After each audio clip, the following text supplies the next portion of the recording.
नमस्कार मित्रों, मैं आपके सामने बाल विकास की बहुत ही इम्पोर्टेंट क्लास लेके आया हूँ। इससे आपके क्वेश्चन पेपर में आना ही आना है। निश्चित है कि आपके पेपर में इससे क्वेश्चन आता ही आता है। हर बार आपके क्वेश्चन में या तो आपके बाल्यावस्था, शैशवावस्था, किशोरावस्था, इनसे आपके क्वेश्चन बनता ही बनता है। ये हमारे पेपर के लिहाज से कम 2-3 नंबर या 4 नंबर तक देके जाती हैं। तो बालक को, अगर हमें बालक के विकास के बारे में जानना है तो हमें बालक की, जहां से बालक की शुरुआत होती है यानी गर्भावस्था से बालक की शुरुआत होती है और जब तक बालक अध्यापक के साथ रहता है यानी किशोरावस्था तक बालक अध्यापक के साथ रहता है, तो बालक किस तरीके की चीजें करता है, कौन सी चीजें अच्छी होती हैं, कौन सी बालक के लिए बुरी होती हैं, ये सारी चीजें जानना हमारे लिए बहुत आवश्यक है। इसीलिए आपकी बाल विकास के अंतर्गत इन अवस्थाओं के विकास के बारे में बहुत डिटेल से बताया गया है, जिससे अध्यापक जान सकें कि आखिरकार बालक का विकास कैसे होता है। अब चलिए हम आते हैं, थोड़ा सा टॉपिक के ऊपर आते हैं। बहुत ही इंपॉर्टेंट क्लास है, तो आप मेरे साथ बने रहिए। देखिए यहाँ पर आपके बालक का विकास अगर हम कहें कब से स्टार्ट होता है, तो बालक का जब से गर्भ धारण का पहला दिन होता है उसी समय से बालक का विकास होता है।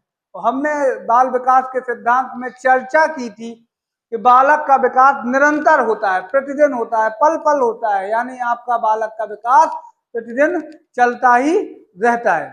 तो अगर हम बात करें कि आखिरकार बालक का विकास जिस तरीके से आपका पहला दिन स्टार्ट होता है वहां से होता है, यानी बालक का गर्भ धारण जब से होता है तभी से बालक का विकास होने लगता है। यानी गर्भ की जो अवस्था होती है किसी माँ के गर्भ में, उस समय बालक 280 दिन तक माँ के गर्भ में लगभग लगभग रहता है। यानी 280 दिन लगभग 9 माह कहें, 9 माह का मतलब 270 दिन, लेकिन ये माना गया है कि 9 माह 10 दिन तक बालक गर्भ में रहता है। तो बालक जब गर्भ में रह रहा होता है तो उस समय बालक की किस प्रकार की अवस्थाएं चलती हैं, कैसे उनका विकास होता है, अभी हम इनके बारे में जाने तो हम बालक की 3 तरीके से इस अवस्थाओं को हम डिवाइड कर सकते हैं। पहली अवस्था है हमारी बीजावस्था, यानी बालक एक कोष की प्राणी के रूप में यहाँ पर रहता है। यानी बालक जब 2 सप्ताह का होता है उस समय केवल एक कोशिका होती है और उस कोशिका के रूप में बालक विकास कर रहा होता है और वो लगभग 2 सप्ताह तक का समय होता है जब बालक एक कोष की प्राणी के रूप में होता है। धीरे धीरे ये कोशिकाओं में विभाजन की क्रिया चलने लगती है। जब विभाजन की क्रिया चलती है तो बालक धीरे धीरे एक अंडानुमा आकृति ले लेता है। उस अंडानुमा आकृति को हम भ्रूण कहते हैं। और भ्रूण अवस्था जो होती है हमारी, वो लगभग 2 सप्ताह से आपके 3 माह तक चलती है। अब इस अवस्था में होता क्या है, इस बात को हम लोग जानने का प्रयास करते हैं। जब बालक आपके भ्रूण अवस्था में होता है तो धीरे धीरे धीरे धीरे बालक के आंतरिक अंगों का निर्माण होना शुरू हो जाता है, लगभग 2 माह के समथिंग। आप लोगों ने सुना होगा कि अपने घर में उन्होंने कहा बच्चे की धड़कन आ गई।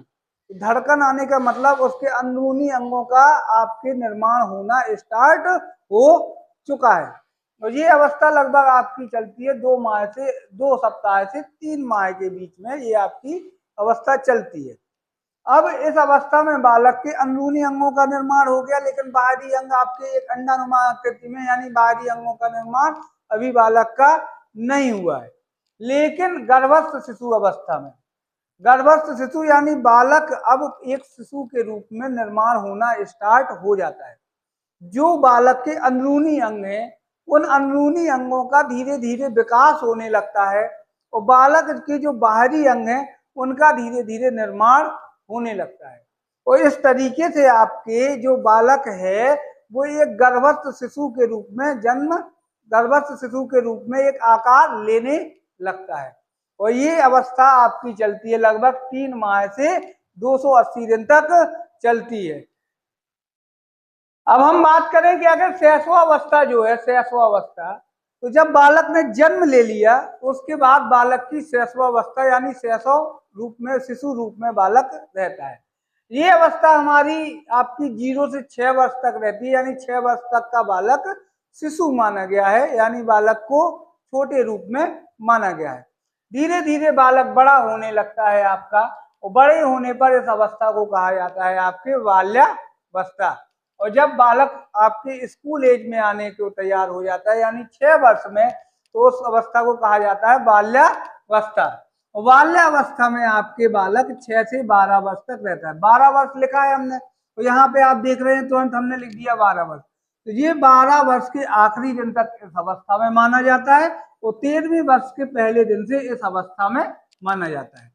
फिर बालक किशोर हो जाता है। किशोर मतलब उसके अंदर आपकी दाढ़ी मूछ या ये कहें कि पुरुषत्व का भाव दिखने लगता है, तो ये पुरुष है और ये महिला है, इस तरीके के भाव दिखने लगते हैं, तो बालक को किशोर और बालिका को किशोरी कहा जाता है। ये अवस्था हमारी 12 से 18 वर्ष तक चलती है। अब देखिए हम आ गए हैं गर्भावस्था में। गर्भस्थ शिशु की बात क्या होगा कि शिशु हमारा बाहर आ जाएगा, और जैसे ही शिशु हमारा बाहर आता है तो वहां से हमारी एक नई स्टेज चालू हो जाती है, जिस स्टेज को कहा जाता है हमारी शैशवावस्था, या इसी को अंग्रेजी में कहा जाता है आपका इन्फेंसी स्टेज। अब बालक ने जन्म ले लिया यानी इस दुनिया में आ चुका है। अब बालक जब बाहर आ गया है तो बालक का विकास किस तरीके से होता है हम ये जानेंगे। तो इस स्टेज को, जो हमारी स्टेज है, इनको इन्फेंसी स्टेज क्यों कहा गया? ये 2 शब्दों से मिलकर बना है, एक है इन और एक है फेरी। आपके इन का अर्थ होता है अयोग और फेरी का अर्थ होता है बोलना। यानी बालक बोलना तो स्टार्ट करेगा इस स्टेज में, परंतु योग्य नहीं बोल पाएगा। उसकी जो इच्छा होगी वो बोलेगा, और उसमें कुछ योग्यता और हमें तर्क वितर्क ढूंढने की आवश्यकता नहीं पड़ेगी। इस वजह से इस स्टेज को कहा गया आपकी अयोग्य बोलने की अवस्था। ठीक है। अब बालक की इस स्टेज में जो हमारे पेपर के लिहाज से इम्पोर्टेंट है, इस स्टेज को और किन किन नामों से जाना जाता है, यानी बालक की इस अवस्था में कौन कौन चीजें चलती हैं, उन्हीं के नाम पर इनके उपनाम दिए गए हैं। तो हमारे उपनाम जो है आपके शैशवावस्था के दूसरे नाम है, ये आपके पेपर के लिहाज से बहुत सारे इंपॉर्टेंट नाम है, इसलिए इनको आप लोग बिल्कुल अच्छे से समझिएगा। पहला नाम है अतार्किक चिंतन की अवस्था। इस स्टेज को कहा गया कि बालक जो है वो चिंतन, जब आप देखिए शैशवावस्था को समझने के लिए आप क्या करिए, या तो अपने बच्चे को देखिए, और आपके बच्चे ना हो तो पड़ोसियों के बच्चे को देखिए, किसी न किसी बच्चे को जाइए आपके बच्चे के पास कि कैसे बच्चे हरकत करता है, तो आपको बहुत अच्छे से समझ में आएगा। क्योंकि शैशवावस्था में आप अपने बचपन काल में तो जा नहीं सकते, क्योंकि वो आपको याद नहीं होगा। इसलिए आप किसी शिशु को पकड़ के देखिएगा कि आपके अतार्किक चिंतन की अवस्था बालक क्या है कि जब चिंतन कर रहा है, बालक ने मान लीजिए कोई चीज सोची, सोचने का मतलब जैसे बालक ने सोचा कि मुझे फल चाहिए, अब उसमें उसे ये तर्क नहीं रखना है कि ये सड़ा है कि गला है कि अच्छा है कि बुरा है कि क्या है। उसने सोचा मुझे चाहिए, तो यानी उसको चाहिए। अब अगर उसने सोचा, वो कोई तर्क नहीं करता है, ठीक है, यानी कुछ सोचता नहीं है कि क्या अच्छा है क्या बुरा है, केवल इस प्रकार का चिंतन बालक करता है। इस वजह से इसको कहा जाता है अतार्किक चिंतन की अवस्था। दूसरा कहा गया है सीखने का आदर्श काल। देखिए जब बालक इस धरती पर जन्म लेता है तो ये माना जाता है कि बालक के अंदर कुछ भी नहीं है, यानी हमारे पास बालक जो आया हुआ है, धरती पर आया है, उसके पास कुछ नहीं है। अब उसको जो कुछ भी करना है वो क्या करना है, सारी चीजें नई नई आएंगी उसके सामने, उन्हीं नई चीजों से उसको क्या करना है, सीखना है। तो लगभग लगभग आपके 3 उम्र में बहुत तेजी से बालक की जिज्ञासा प्रवृत्ति जागृत होती है, और जिज्ञासा के द्वारा बालक क्या करता है, तो उन चीजों को सीखने का प्रयास करता है। तो हमारे लिए सीखने की जो हमारी चीजें हैं, जैसा हम चाहें वैसा सीख सकते हैं। तो इस वजह से ये कहा गया है कि सीखने के लिए सबसे आदर्श काल हमारा शैशवावस्था है। अब तीसरा खिलौनों की आयु। आप बालक को, छोटा सा बालक है, उसके पास खिलौने रख दीजिए, आप चले जाइए, घूम आइए, सब कुछ कर लीजिए, अगर उसके पास खिलौने हैं तो उसको अपने मम्मी पापा भी भूल जाते हैं। तो बालक उस समय पे क्या है, आप नए नए खिलौने हम लोग मंगाते हैं बचपन में बालक के लिए, तो वो नए नए खिलौने लेकर बालक क्या है, उसी में आपके डूबा रहता है, और हम लोगों को भी सोचता है, हम लोग भी सोचते हैं चलो छुट्टी मिली, छुटकारा पाया। तो इस तरीके से बालक क्या है कि खिलौनों के साथ खेलने की इसकी उम्र यही होती है। अब आपसे कहे कि आप 18 साल के हो गए, खिलौनों से खेलिए, तो ना तो आपका मन करेगा और ना ही खिलौने भी सोचेंगे किसके चक्कर में फंस गए, ये तो हमारे पास कभी आता ही नहीं है। तो वास्तव में खिलौने की जो स्टेज होती है वो आपका 0 से 6 साल का बालक खिलौनों के बीच में रहकर माता पिता को भूल भी सकता है। अगली बात करें हम अनुकरण द्वारा सीखने की अवस्था। देखिए बालक में जो छोटा बालक होता है वो सीखता कैसे है। जैसे छोटा बालक है वो सीखता कैसे है, अगर हम बात करें अनुकरण द्वारा सीखना, अनुकरण कैसे करता है। जैसे हम बात करें, यहाँ पर लिखे देते हैं आपका कि कोई बालक है, सबसे पहले उसके अंदर जिज्ञासा आएगी। क्या आएगी? जिज्ञासा। जब बालक में कोई चीज सीखना है उसको, तो वो सबसे पहला काम क्या करेगा, उसको उस चीज को जिज्ञासा आएगी, यानी उत्सुकता होगी कि आखिरकार ये चीज है क्या।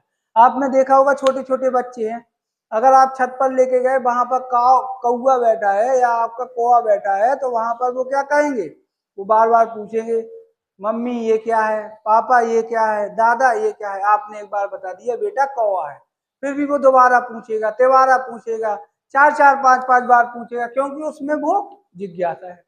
तो आपने एक बार उसे कौवा बता दिया, आप कौवे की जगह बतख बता देते तब भी वो मान लेता, क्योंकि उसको जानकारी नहीं थी। और जो फिर आप उसकी जिज्ञासा उसकी पूरी हुई, तो फिर वो अनुकरण करता है। आपका अनुकरण बालक करता है। वो अनुकरण के द्वारा ही बालक, आपने देखा होगा कि अगर हम कोई अच्छी प्रवृत्ति कर रहे हैं, मान लीजिए हम रात में मोबाइल देख रहे हैं, हम बच्चे से बार बार कहें ना देखिए, तो क्या बच्चा मान जाएगा? कभी नहीं मानता है। अगर आप भी मोबाइल रात में रख देंगे तो बच्चा भी अपना मोबाइल रख देगा, यानी आपको देख के ही वो सीखेगा, ना कि आपके कहने से वो सीखेगा। इसलिए बच्चा सबसे ज्यादा अनुकरण द्वारा सीखता है। इस वजह से इस अवस्था को कहा गया है आपके अनुकरण द्वारा सीखने की अवस्था। तो आप सही कर रहे होंगे तो सही सीखेगा, गलत कर रहे होंगे तो सही गलत सीखेगा। यानी कोई भी व्यक्ति जो उसके आसपास जो कर रहा होगा उसी के द्वारा वो सीखेगा।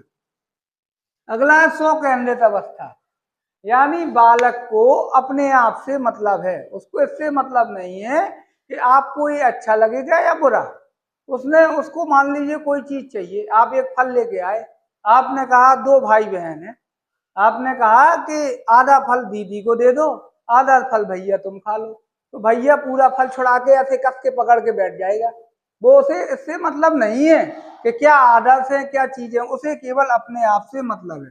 उसको भूख लगेगी, आप कहीं पर भी हो, उसको आपसे मतलब नहीं है, वो उसको भूख चाहिए।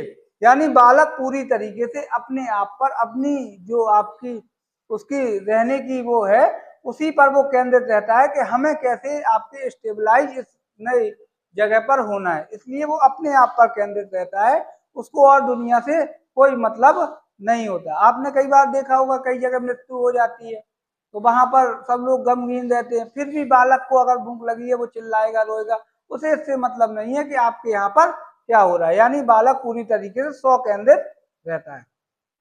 अगला है संस्कारों के निर्माण की अवस्था। बालक इसी अवस्था में आपके संस्कारों का निर्माण करता है। यानी आपने जो संस्कार बचपन में दे दिए, हम लोग देखते हैं कि आप लोग जैसे छोटे बालक होगा तो हम लोग उससे आप करके बात करेंगे, खड़ी भाषा में बात करेंगे, क्योंकि हम ये जानते हैं कि अगर बालक इस स्टेज में सीख गया तो बालक जिंदगी भर सीखा रहेगा। आपने कहा छोटी स्टेज में अगर वो पैर पड़ने की आदत पड़ गई तो वो जिंदगी भर पैर पड़ेगा, अगर उसकी छोटी स्टेज में नहीं है तो वो जिंदगी भर उसके अंदर वो संस्कार आ ही नहीं पाएंगे। अगला है सामाजिकरण की प्रक्रिया। देखिए बालक ने जन्म लिया तो जन्म के आपके वो करीब 15-20 दिन बाद आपके वो धीरे धीरे धीरे धीरे अपनी माँ को पहचानने लग जाता है, और 1.5 महीने तक अपनी माँ को, 1.5 से 2 महीने के बीच में वो माँ को अच्छे से पहचानने लगेगा कि यही हमें दूध पिलाएंगे। उसके बाद वो पिता को जानने लगता है। परिवार समाज का मतलब होता है कि जब 2 या 2 से अधिक व्यक्ति मिलने लगे तो वो कहलाता है समाज। अब मान लीजिए बालक है, उसने अपनी माँ को पहचाना, तो समाजीकरण की प्रक्रिया स्टार्ट हुई या नहीं हुई? अगर हम बात करें कि बालक जो है वो पिता को जानने लगा तो और समाज बढ़ गया, उसका एक परिवार हो गया, धीरे धीरे बड़े दादा दादी नाना नानी इन सबको जानने लगता है, तो इसके द्वारा वो समाजीकरण इस समाज में जुड़ने लगता है। तो पहली स्टेज आपकी शैशवावस्था से ही सामाजिकरण स्टेज प्रारंभ हो जाती है। आपकी ये उपनाम सारे हो गए हैं। अब हम आते हैं परिभाषाओं पर। आखिरकार शैशवावस्था के बारे में किसने क्या कहा है, ये पेपर के लिहाज से आपके इम्पोर्टेंट हैं। परिभाषाएं जो पूछी जाती हैं उन्हीं परिभाषाओं को मैं आपके चार्ट लेके आया हूं जो बार बार पेपर में पूछी जाती हैं। परिभाषाएं बहुत सारी हैं लेकिन इतनी हम याद नहीं कर सकते, तो कुछ परिभाषाएं मैं आपके लिए लेके आया हूँ। जैसे थॉर्नडाइक महोदय ने कहा है कि 3 से 6 वर्ष का बालक प्राय अर्ध स्वप्नावस्था की अवस्था में रहते हैं। अर्ध स्वप्नावस्था यानी बालक जो है वो स्वप्न तो देखता है लेकिन पूर्ण रूपेण बालक स्वप्न नहीं देखता, यानी बालक को पूरी जानकारी, ये समझिए वो चल तो रहा है लेकिन अगर उससे कहा जाए कि आखिरकार वो काम कर रहा है कि किस लिए चल रहा है तो वो बालक बता नहीं पाएगा। बार बार दौड़ रहा है, पे चल रहा है, फिर रहा है, वो अपने आप में ही मगन है। जब आदमी अपने आप में मगन होता है तो कहा जाता है स्वप्न, यानी वो बालक आपका मतलब स्वप्न में भी है और जागृत भी है, इसलिए इस अवस्था को क्या कहा गया है, अर्ध स्वप्नावस्था कहा गया है। अब आपको याद कैसे करना है, इस पे आते हैं।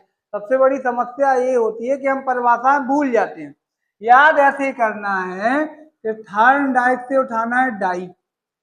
जब कोई व्यक्ति डाई पी लेता है तो वो क्या हो जाता है, अर्ध मूर्छित में चला जाता है, यानी अर्ध स्वप्न में चला जाता है। तो डाई पी के व्यक्ति अर्ध स्वप्न में चला गया, तो अब डाई से आ जाएगा थॉर्नडाइक, वो कहाँ चले गए, अर्ध स्वप्न में चले गए। याद रहेगा कि नहीं, कमेंट बॉक्स में आप लोग जरूर बताइएगा इस बात को कि आपको याद रह गया ये डाई से अर्ध स्वप्न या नहीं रहा। अगला है आपका वैलेंटाइन। वैलेंटाइन का अर्थ, वैलेंटाइन ने कहा कि ये बहुत इंपॉर्टेंट है, ये कई बार पेपर में पूछा गया, शैशवावस्था सीखने का आदर्श काल है। तो अब देखिए हमने कहा वैलेंटाइन, वैलेंटाइन का मतलब आपके बैल, बैल माने होता है अच्छा, अच्छा। अब अच्छा काल जो है वो सबसे अच्छा काल, आदर्श, अच्छा माने आदर्श, तो आदर्श काल कौन सा हो गया हमारा, वैलेंटाइन ने कहा बैल काल है, यानी अच्छा काल है, यानी आदर्श काल कौन सा हो गया, हमारी शैशवावस्था को इन्होंने क्या कहा है, आदर्श काल कहा है। ये दूसरी परिभाषा मैंने आपको यहीं से याद करवा दी, बैल से अच्छा और अच्छा से आदर्श, तो बैल से वैलेंटाइन का आ जाए तो क्या हो जाएगा आपका आदर्श काल।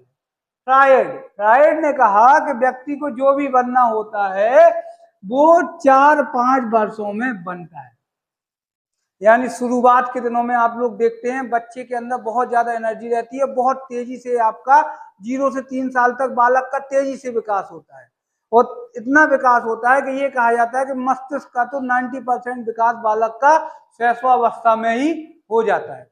तो आप ये समझिए कि शुरू के 4-5 वर्षों में उसने आग लगा दी, यानी आपकी फ्रायड ने आग लगा दी, ठीक है, फायर लगा दी, और फायर से आपका बन गए फ्रायड, और फ्रायड ने 4-5 वर्षों में क्या लगा दी है, आग लगा दी है, इसलिए फ्रायड ने क्या कहा, जो भी बनना होगा वो 4-5 वर्षों में बालक बन जाएगा। अगला है आपका बार्सन। बार्सन ने कहा कि शैशवावस्था में सीखने की गति और विकास की सीमा अन्य अवस्था की तुलना में अधिक होती है, यानी विकास जो हो रहा है, जैसे हम बात करते हैं कि सन हमारा सूर्य होता है, तो सूर्य हमारा सबसे ज्यादा चमकता है, तो सन में ये समझिए कि सन ने कहा कि शैशवावस्था में सबसे अधिक बालक चमकता है, यानी सबसे अधिक इसकी अवस्था में, इस अवस्था में सबसे अधिक बालक का विकास होता है।